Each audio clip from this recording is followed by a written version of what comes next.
That was Angie Stone, No More Rain. So another day in the United States of America, another mass shooting. This one in Half Moon Bay in Northern California. This is the third such shooting in California, and the year hasn't even really gotten good. It got started good yet. And I was disturbed by something that I heard this morning.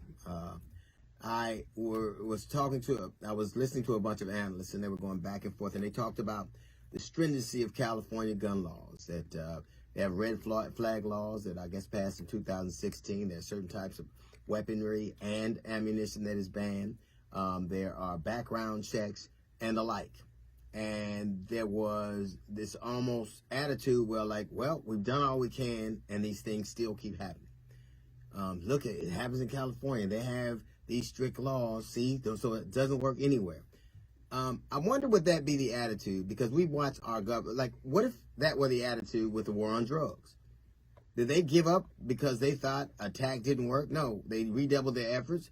They went back to work. They passed more laws. They put more people in jail. They shoveled more shit against the tide because that was something they believed they wanted to do something about.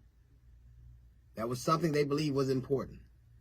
That they decided that they would, no matter what roadblocks were put in front of them, they were going to put an end to what they call the drug crisis. And it ended up a lot of people going to jail, a lot of innocent lives crushed, but they redoubled their efforts. They did not go, well, this isn't working, we're going to stop. It isn't working here, let's do this. They didn't do that at all. I wish that they worked as hard to stop gun violence in America as they do to prove that elections were stolen, as they do to prove that black history is a threat to America, as they do to protect us from Muslims, which we'll never see. Because our government is totally adept at protecting us from things that do not exist and not protecting us from things that do. If they wanted to do something about it, they would be a lot more serious than, well, look what they did in California. There would be a united effort. There would be a cohesive effort. But in the collective silence of the American people is deafening. We have decided that this is a part of American life. And all we can do is hope that it doesn't happen to us. And the people we send to office keep taking money from the NRA and other lobbyists and keeping us basically at hostage. It happens on farms. It happens in schools. It happens in theaters. It happens at churches, in synagogues, in concerts, at malls. There is no place that is safe. And the silence of the American people saying this is what the way it's supposed to be is deafening. It's deafening. If you fought it as hard as, what if in Florida they fought it as hard as they fought black people knowing their history? Or woke laws? Or banning books?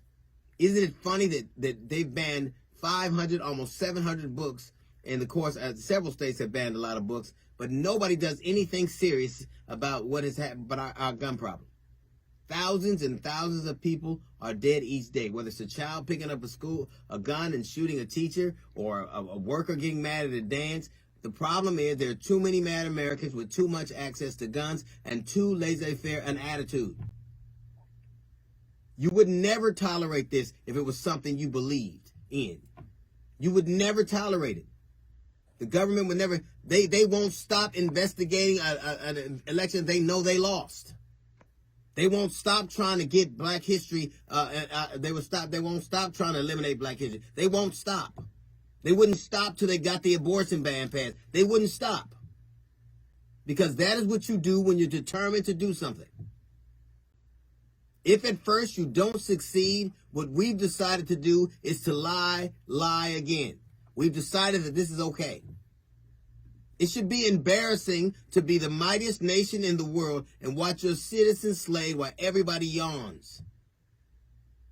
Our government is adept at protecting us from the boogeyman under the bed, but not the madman walking down the street with a gun. That's a little note from the GED section. We got the Jazz Report coming up in 15 minutes. It's the D.L. Hughley Show.